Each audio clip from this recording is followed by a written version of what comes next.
in many ways, it's happy to be, it feels like I'm back home again, right? And I'm so glad to be here with you today and to, be with you just for ADHD. So I can't just talk to you the whole time. I got to show you some pictures, do some videos, all that good stuff for this next 45 minutes, and we have a good time. But I'm honored to be here as we kick off the Wisconsin Idea Conference and to be a part of this wonderful collaboration and the many different ways that UW is so special to not only my life, but Dr. Wright, glad to meet you. I'm hoping I can get a lamb named after me. You can call him Dwayne. All right. Amen. And then just glad to be here with Extension to hear about that, Dr. Martin, as well. So this as well. So my time with you is really just going to be simple to me to describe, a little bit of my passions and the intersections that inspired me to want to do the work I did while I was here at UW, but also more importantly, what it has only in my work as, as a community leader, but also as a judge, and why that is so important to me and why I learned all of these lessons was rooted in my time here at UW-Madison. So I'm going to talk about all these other and why that's so important to us. So, and then after I get done with all that, I will be glad to take some questions. And then I have my colleague, Dr. Talithia Williams here, who's a data scientist, to think about social justice. And I'm going to make her walk around with the microphone because she made me do it one time when she was here giving a talk at UW. All right. I was a lot of this work toward UW started when I was an undergrad. I was an undergraduate student training to be a math teacher in the school, and we didn't have a school education in Morehouse, but we were Black men being trained one day while we were in there. And it was, of course, Dr. Gloria Lansing Billings. And it was important because we studied this book, and it was this quote that said, culturally relevant teaching is about questioning the racism and the injustice that exists in society. The teachers I studied work in opposition to the system that employs them. It was something about Dr. Billings' work that made me think of you work in that leads to sometimes some very oppressive and adverse results. So we were already trained in Morehouse. Well, we always were trained in Morehouse. We didn't trust white people no way, so I'm sorry. Systems to dismantle those systems within it. And so whether you're going to become a teacher or a lawyer or in finance, you have to go in with a lens that you're really trying to make sure that you're not perpetuating a system that have to make sure that you're breaking those systems apart so that you can bring greater justice to people. So that stayed with me as a young man, as a young impressionable math student, and campus for the first time when I came to university, and I ran into Dr. Gloria Lansing Billings, and I'm like, oh, I read your book. I read your book. And so she has been a great mentor over the years that I've been here in Wisconsin since 2004. I unfortunately didn't come to Wisconsin based on the Wisconsin idea. I came to Wisconsin based on X. So she's been a great mentor and she's been a great tool, but it is the idea that she planted, not just in Wisconsin. I was in Georgia, Morehouse College, and her academic insight literally transformed the way in which I see the world. And it was the impact that she had. So when we think about how research and why it matters, you don't know where your ideas will end up, but her ideas ended up at Morehouse College. And a group of full of change, the way in which we see the world, and she continues to motivate all the different ways in which I see the world and transform it to be different. When I became the director of community relations, I looked a lot different then, and one proactive relationships, because I wanted to always think about the idea of reaching out to the community versus us always them having to reach out to us. How are we very intentional? I like the words that we talked about, as it was always important to me that as a director of community relations, that I was always reaching out. Nobody should have to come look for me because I'm already in that space. And I was always in that space reaching out. It was not that people don't have a passion for Wisconsin idea, not that we have a passion for reaching out. It's just who we choose to reach out to. I'm gonna let y'all sit for a second. Because but there are a whole lot of other groups that we just didn't have as a priority for us to reach out to, right? And so I said to Charlie, who was my supervisor at the time, I said, I want to take a time intersecting with the university. I want to make sure that we're having conversations with them because I wanted them to know that the university is an important place for them to find a place to get research done in their mind. So use the idea that people who sit within the shadows of the university don't even know how to access her. And we had a whole lot of places that sat in the shadows of the university that did not have the capacity to actually access the university because we had never asked them questions that are most important to your community. And whether they were Hmong or Black or faith community partners or LGBT young people who were protesting, we never asked them the question. We just rolled out with the assumption that we had the answers. We had no clue, because one of the things that I learned very quickly is that research on social issues is always behind the reality of what's happening on the ground. You study what has already happened in real time. That is the ultimate question that I think the university, at least in my time, I'm sure it has done better now, it struggled with. How do we become relevant for what is happening right now for us to try to be involved? Of course, I got to give a plug for this woman. I love this good woman. I loved her. I trusted her. I believed in her, and she believed in me. And, I saw the new chancellor here. I said, we just love, UW loves to keep getting But this one was so important because as we talk about the Wisconsin idea and why it's important to be proactive, it's nice, and you're going to hear from a panel of wonderful people who are going to talk about the Wisconsin Director of Community Relations. Everybody wasn't excited about the SAP partnership space. It were not excited about it. I had to go in there and do all kinds of linguistics and bending and changing and Darryl Bazell. Y'all even remember the name of Darryl Bazell? Darryl Bazell. Man, I went to his office one day. I got tired of fighting all these folks across campus who were like, nah, that's not important. Nah, we don't see no relevance in that. Nah, we don't need to see that. Around this state, how do we not have a place in South Madison? I said, I've been out here listening to these people. All they continue to tell me is that they tired of coming to university because they ain't know where to park. And then you get a ticket, and then they charge you $50 for a $25 ticket. And then they suspend your license, all because you're trying to have a meeting. I said, I can shit with community folks because we don't have a place for them to be. And so he said, I got you. I said, you got me, seriously? He said, I got you. And so that started the whole evolution of being, it was the commitment of knowing, and I'm not an architect person, I'm not a design person. I just believe that people who are broken deserve us to see them as whole already. And that's what I saw in South Madison. My belief in South Madison, Park Street, and we would have all kind of big red signs flowing in the wind with the UW crest flowing all over the place, and people of Madison and get ready to walk into the university. I told Brenda, we got to get them flags up, right? Get them flags flowing, because that's the passion. Because everything is going to have to flow coming up Park Street, moving up Park Street, heading up into the university. And what are they doing now? Black Business Hub is being built. Pastor G is going to build the Black Coast. Central Hispano is going to be, this is going to be off the chain. And guess where UW will be? Right there in the middle of the cultural revolution of Madison, and UW gets to be right there. But because we had the courage, or at least I had the courage, along with Beth Tryon, who's sitting there, and Emma, and we all sat in that space, and we argued back and forth with an institution that's believed in the Wisconsin idea, but didn't know how to practice it. I was so happy to have a fresh vision of the world in which she brought us into, so that we could be able to build this thing together. This particular night on this is so special for me because we worked hard over these years to build the SAP partnership. Walker was attacking crazy the Wisconsin idea. I remember that night. He was going ham on it. He was going to take it out. He was going to take it off. Any meeting of it, all the legislators were talking crazy about the Wisconsin idea. We just these liberal, university people. We need to know, get rid of it. And that night was a grand opening of the SAP partnership space. That's. And so I wrote that speech for her, and I said, and that's why I'm smiling over there too. I'm like, yeah, she about to dig it. She about to give it. That Wisconsin idea speech was a way for her to remind all of our community partners that UW's Wisconsin idea looks like the collaboration of bringing people together to be able to show with force who we are as a community together. Let's give some love for Chancellor Blank.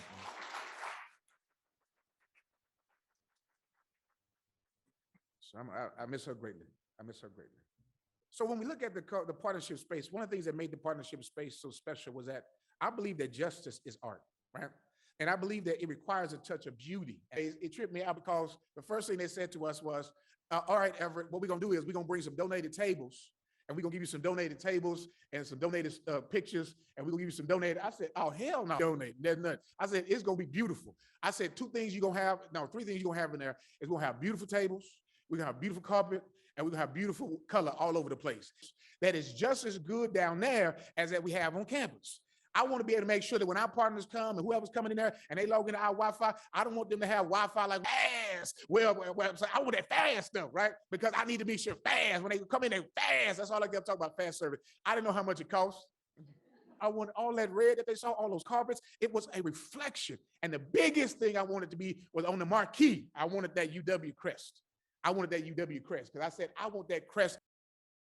And then one day, Tony Robinson got killed. Tony Robinson gets killed. He's a young kid. He's killed down in Williamson Street. And all of the community groups are anxious because they don't have spaces to bring the community together. And Proactive, what we now know as Freedom Inc., it was a group that would just bring together Black and brown people. I went out to them. I said, hey, I got all this money to sponsor stuff. Y'all got some meals. Y'all got some banquets. And we started supporting each other. Guess where they came?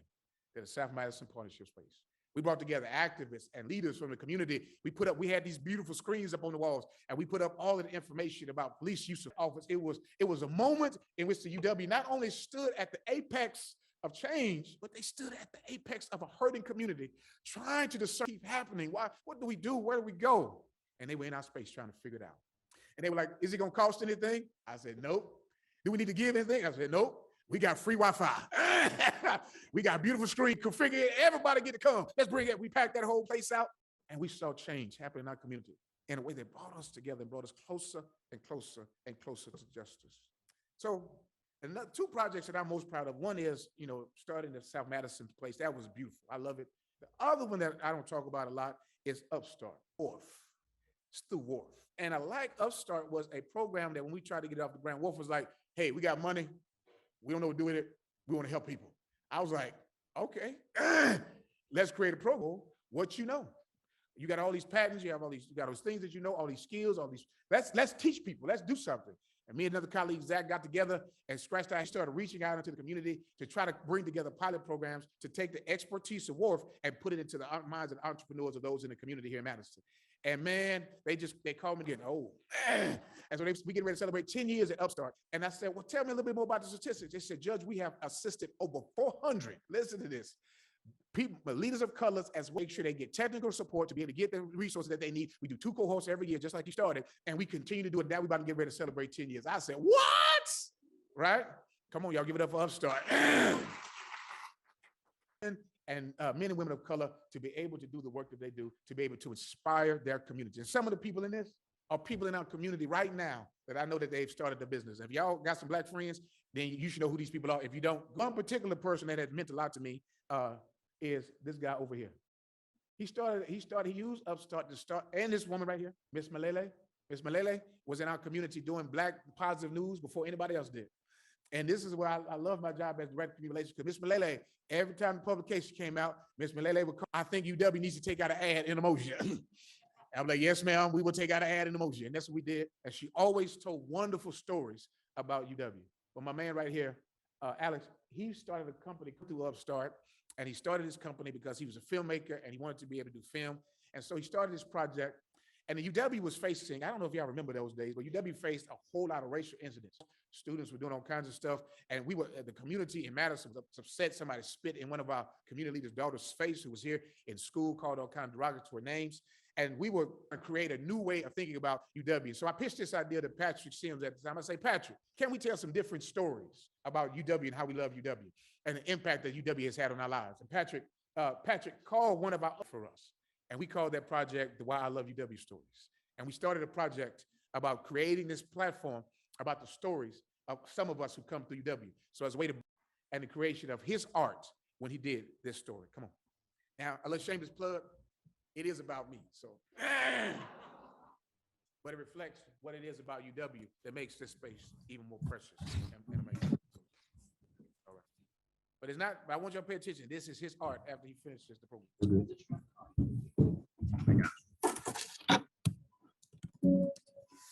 Nobody in my family ever graduated from college. None of us had ever go out. When I was getting ready to graduate from high school, I had decided that I couldn't go to college. And call was, very sure this student, you want to try out college, you want to go. And I remember saying to the lady, well, I just said I could be an assistant manager in 6 months. So I said it's pretty promising. And I'll never forget what she said. It seemed to make sense for 18-year-olds. I go back to first. At school, I really began to struggle in English, literature class. I always struggled with reading. Now I realize how much back to the bad groceries. It's Margaret Bell. And both of them kind of pulled me to the side and said, Everett, you don't teach you how to study. Within that time frame of failing class, I went from failing class because they taught me how to study. And that discipline of going every day for 5 years would eventually get a chance to go to Morehouse, then eventually ride and do that tour stuff. To get here, I had trouble finding a job. It was so difficult. I'm thinking I got 3 Morehouse, 2 Princeton, shoot, I should be able to find a job. That's when alumnus introduced me to Mary Long, who at that time was a secretary of the ministry. I meet her. She's like, I want you to come work for me. We can do some prison reentry stuff. Even though I never thought about law school, Mary Kay, who was a lawyer, to me, she became my first mentor. Issues and how you can bring that passion back for themselves. I thought about it. Well, I can't afford to take none of these classes, so I just picked up the help. I just started working. Tragedy where my sister-in-law, Morgan, was killed by another driver in my senior year. And that tragedy of her being killed, her being divorced, found myself homeless. I only had $37 in my checking account, and I still had this 2-year-old baby. around my own, and so it was kind of scary to be a father, and especially if I was going to be by myself raising this baby. I got this letter from school, and I held on to that letter, and that letter became, the foundation for me, because when I took that letter for one of my biggest favors that I asked him. This is my acceptance letter. I was advised actually to come down here, speak with you. And the need for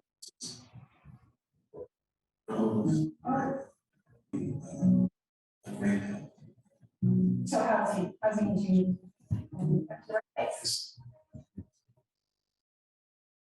find something in my work. a place where you live? I have to pay that. You deserve to be here. You got in, we're gonna make this happen.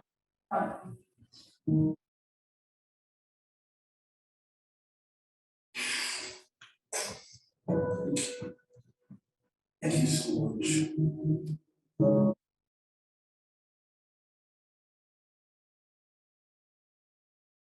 All the stuff that I had stored in other places, I just took it and put it down to the sitting in that hand by ourselves and borrowing a bed, trying to bring some normalcy around our life. So I met Monica, my wife now, really helped me, kind of more to explain that case law attorney's office as an assistant attorney. I really enjoyed being a prosecutor because it really did give you the power to decide what to charge, what not to charge. So I came back to W, worked for the chancellor as a director of human relations. I kept my law license active. And rather than, I started to realize that there was no African American in the judicial role here in Dane County. I remember experience, you're too young, your people don't vote. I'm telling that I was elected.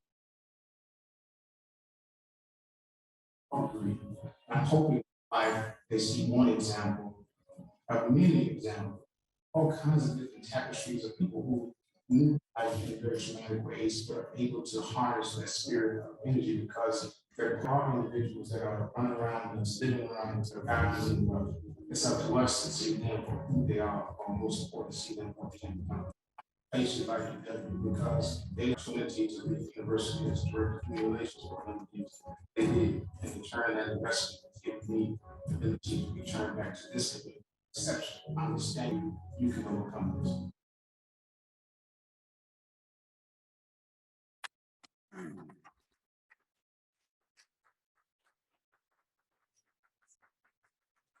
My name is Dr. Kristen Lang. The 1849 ban prevents us from performing abortions.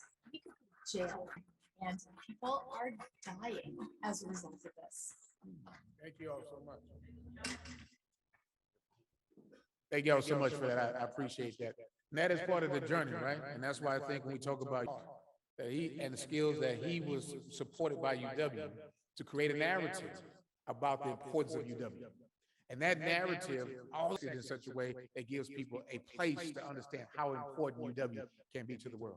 And sometimes we lose sight of that because all these stories get lost. Story and it created a product that was powerful, that changed the world. So thank y'all for that. But I thank him, and I thought this was just a beautiful way to kind of bring that home as we do this. And so if you're ever looking for him, this is his website. We are bravebird.com. Out here changing the world by telling stories that everybody else may not tell. And he's so special. And him and his wife work together. And but it started right here at UW, bringing these stories to the rest of the world. So all right, when we talk about, I love that we talked about opportunities. So we talk about opportunities. This is a struggle that I've had with UW since I left UW, is that I really want access points for community and university to collaborate together. I can tell you that I left UW and I knew all about the beautiful parts of UW, but when I came back as a judge trying to get help from UW, like I know I can walk up to the offices, I can know where you can get fake parking and then just get away with tickets. I know all the secrets, but I still struggle with getting help. Right? Like I said, I could not get real-time help for things. We need to make sure we do that. Ensure that the community research goals align with the university research goals. What we prioritize in the community may not be the same. Don't come with your research agenda. Come with the idea that we have ideas that you need to help us figure out where we go to attach to the research protocols. It's good that you have students to come, but make sure that you're also meeting the needs of community people, because sometimes it is very difficult for us to find that in the collaborative space, and when we're trying to deal with real issues that are before us. So listen, damn it, because well-meaning but uninformed can do more harm. well-meaning, but uninformed. They do a lot of damage.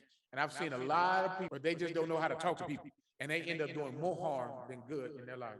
And then lastly, stay curious of the community that holds the university. Stay curious about it. And don't think that you are the ones who have all the answers, but be curious of the things that we're concerned about as well. The last thing I'll say is this. One thing that I tried to come and talk to the university about was I needed answers and I needed help, because what I was saying was not consistent with what the research was paying attention to. And I remember our big talk, we had the big read one day, and here come on the stage with Brian Stevenson, next to Brian Stevenson. Again, notice black man, excited voice. Ah, Brian Stevenson, oh my God, I gotta see Brian Stevenson. And he dropped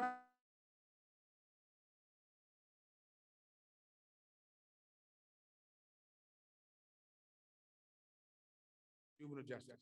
We continue to lead as one of the worst states as it relates to juvenile justice, and the disparities are related to our children. We continue to lead, and $50.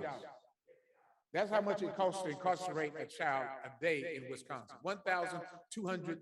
For Milwaukee, they had 80 kids. That's over $36 million a year to incarcerate children.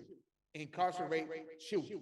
And while we have that many children locked up, we're spending that much money. How much money and the per pupil rate to educate a child? I don't think it's between $8,000 to $10,000 in our state. So when I got ready to really have a conversation, everybody was saying, well, Judge, we can focus you on the school to prison pipeline. I said, that's not what I'm seeing. Is a movement from the child welfare system to the juvenile delinquency system to the adult prison system. It is a pipeline where we're sending traumatized children from one system to the next without actually giving them. In fact, our education systems around special education are so inadequate that we were only putting children in school for an hour and a half to 2 hours a day. It's called a shorter school day, which is invited where people can see the Capitol. We were putting children in schools for an hour and a half, 2 hours a day, shortened school days, and guess how long we were doing it for? To go and be experts to the Madison community. And nobody said maybe we should be putting black and brown kids with special education needs for only an hour and a half to 2 hours a day, and then act surprised that we lead the nation brown people. It ain't no surprise to me, right? So we talk about what we need. Don't just do books because it makes you feel good. There's some gritty ugliness that's happening. At the same time, we have not listened to the right partners who can lead us to the right places for results. When I started reorganizing, the only reason I don't need another job, I got too many jobs. I could not find the resource to help me make sure that social workers and attorneys were actually being taught the skills necessary to actually come into our systems and be adjunct professors. Don't make much. They don't even give us parking passes. Y'all want to change the world? Please get parking passes for adjuncts. So we ain't even get paid no money, and now we got to pay. But this is what I've been doing because I don't want to leave more broken children on the table. I can't wear this crest on my chest and still walk away and see children locked up in prison because the Wisconsin ideal fails them because you have not touched their communities. Nobody has been there deep enough because they are the ones who are struggling with hope. So this is what I work on every day because I believe in it and I know it's going to change. I'm so proud of that. I use all of my black preaching voice to go up to the Supreme Court and get them to, Wisconsin, we don't have red children. We don't have blue children. We have Wisconsin children. And in Wisconsin, we treat our children. And they granted it. They granted it. So that meant that no child in our entire state has to come into any courtroom with indignity, handcuffs, belts, or that is the essence of making things better. It should not have taken me this long, but it got done. And it's a reminder that we can continue to do great things. I continue to work in our community to get involved with my great friends from the university. We build stuff together in order to do all the great things. I love these kind of pictures because, I do stuff with kids. Like I tell kids all the time, yeah, you stealing cars. How about I put you in? I have some folks who graduated from UW who also are pilots. And so we partner to make sure we open up opportunities so that kids can fly.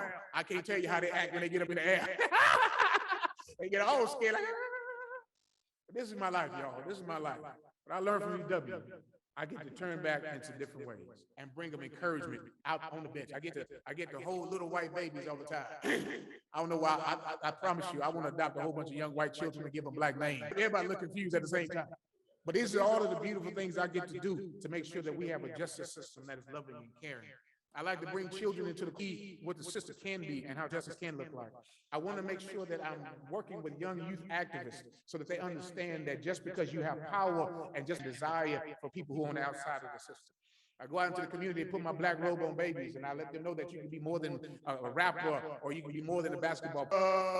Like, yes, you do. The answer is yes. And I put my robe on and make their mama take pictures, because too many of our young black boys, our young black girls are not given a vision of what this looks like. So we have, I take rooms full of these young kids, and I speak to them, and I love on them, and I give them all kind of encouragement. And then every once in a while, I run into a superstar that blew a bunch of kids. Y'all know our kids, they got the iPods on, they ain't listening, not engaging. And so I start telling stories about all the crazy stuff I see in court.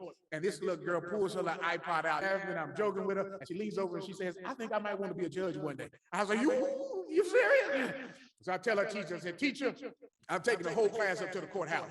I was thinking, just like the UW partnership, I didn't think about how much kids eat and how much it costs, but I had a whole class with the kids. And so we got pizzas and we got sodas, and we just having a good time. How do I do this? How do I become it? And I said, let me tell you what I did. I went to a place called UW, right up the street. It's a law school up there, beautiful law school. We're gonna work on getting you in there. And when you put on this robe, you would have finished law school. You had your time as a lawyer. This is your vision. This is your power. You don't have to get into no trouble. This is what you're gonna be. I said, let me take you to my night to see the lake. She looked around and she smiled and said, "I'm gonna be back, Judge." And I said, "You some deuce." That is the essence of the Wisconsin idea in action. I could let my friend work. Let my friend work. Good. Please tell me your name and where.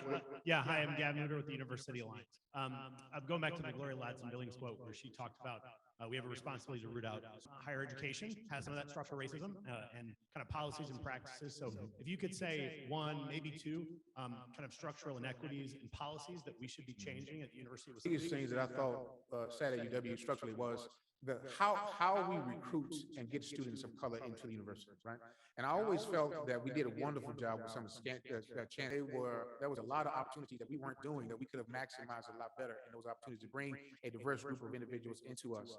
I was also always struggled with the retention. I used to always see very talented staff of color get pulled off by other universities because the university wouldn't want to give up another $5,000 to $10,000.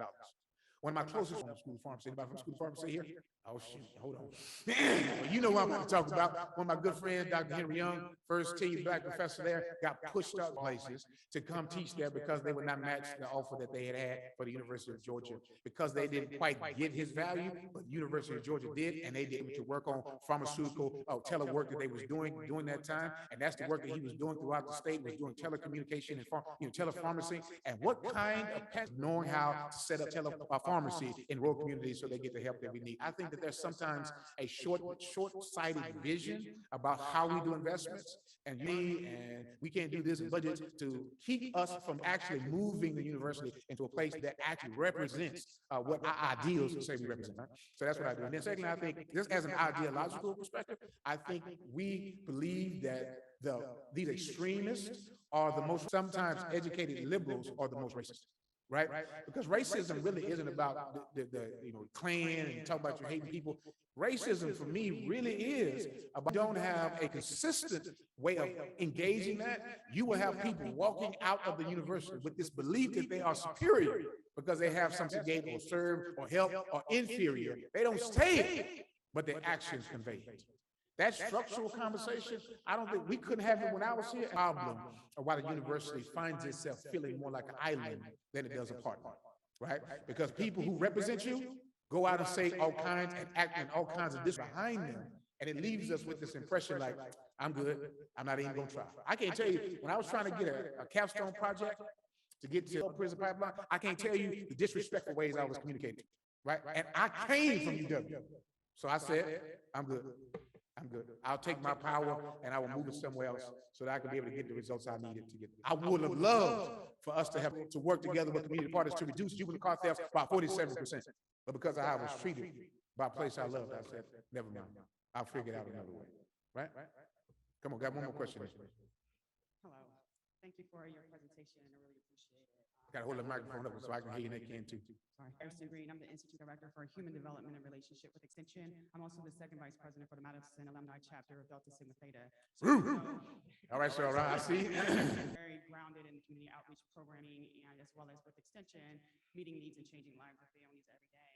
And so we're really, interested in knowing a little bit more about how But you did mention that there's about $1,250 a day that's invested in incarcerating our young people. Yes. I have two questions. One of the questions, because many of these kids are coming from families that are already having financial insecurities. Yes. The other part is that a couple years ago, you mentioned that by the time these young people show up at your court, about around 5 or 6. And so we also know that there's other situations and other traumas that these kids are facing that may not be scored in ACEs, like community violence and discrimination. Those things aren't on those scores. No, So they're not. we can take that score all the way up to 20. Exactly. But my question to you is to engage those social welfare systems, programs like extension, programs like what we're doing with the PANs that are really critical. I would say that currently we haven't been able to find a UW partner to help us. So it'd be nice to have $250 and transform it to do something different. I think Milwaukee is probably going to have Milwaukee, Kenosha, Racine is probably going to have the greatest need because a lot of the work we're trying to do is to support human services. So we really do need to figure out how do we enhance our agricultural based programming so that they have food, so that we can remove food insecurity. And then the last and most important is probably how do we institute mental health services that are directly impacting the adverse situation that the young people are seeing. And those ACE scores continually increasing year after year. After the pandemic, we have seen almost a tenfold mental health crisis before. And it is going to be very important for us to get into that space where we're meeting them right where they are and beginning to transform those narratives. I'm telling you right now, our system, the court system, I just don't know when we're going to ever get to that place to sit down with the right people. So as a Soror of Delta Sigma Theta Incorporated, I will give you privilege. All out before you, and then these are our challenges, and you help us understand ways in which you can figure out researchers or services that can pull that into a different direction. And quite honestly, I'm counting to help Milwaukee. That is where we're going to also need some support from Extension to be able to pull together those partnerships. Because right now, everything seems like an island and we're not connected together. And I don't feel comfortable at night still knowing that we sit at the part of a racial disparity and we haven't given 110% of transforming, of resolving that conflict. But you know what? I leave this thing saying yes, yes, yes. And I'm looking forward to us working together to make sure that the Wisconsin idea is not just for some, but for all of us as we transform our wonderful state together. Thank you all so much.